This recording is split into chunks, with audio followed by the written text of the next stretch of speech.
Are you trying to figure out the best rod ratio and displacement for your H-Series Saab motor build? Let's talk about it. Now, starting with the lowest rod ratio and arguably our least favorite, the B234R. Utilizing a 90mm throw on the crank and a 90mm bore makes this a squared motor. However, sadly with a rod length of 147mm, you won't be revving this motor very high with a pathetic 1.63 rod ratio. So if you're looking for that low and grunt and not trying to make copious amounts of power and not planning on spooling a massive turbo, this is the rod ratio for you. Next up, we have the B235R with a much better rod ratio of 1.7, utilizing a 153mm rod.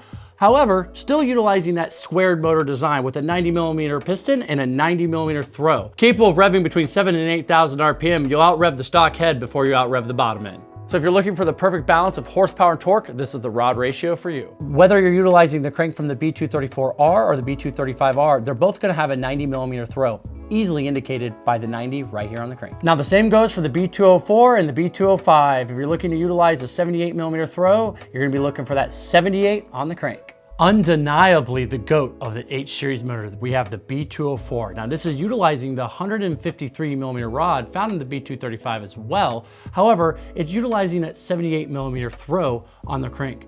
This motor is no longer squared, thus allowing us to rev it much higher. Now with an impressive rod ratio of 1.96, this motor will rev well past 9,000 and all the way to 10 with proper modifications to the head and supporting mods. And last but not least, the best rod ratio possible utilizing stocks, lengths, and piston sizes.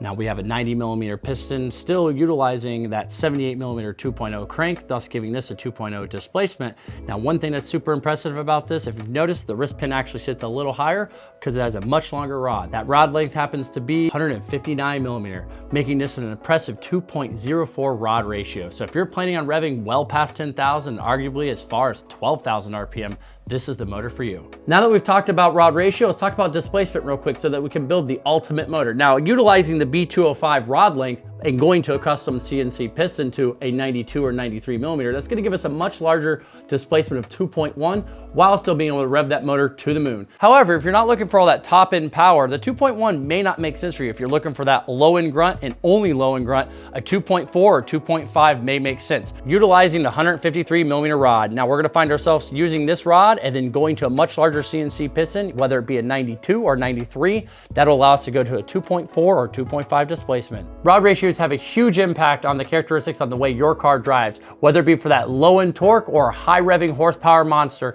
Make sure you pick the right one for you and your build.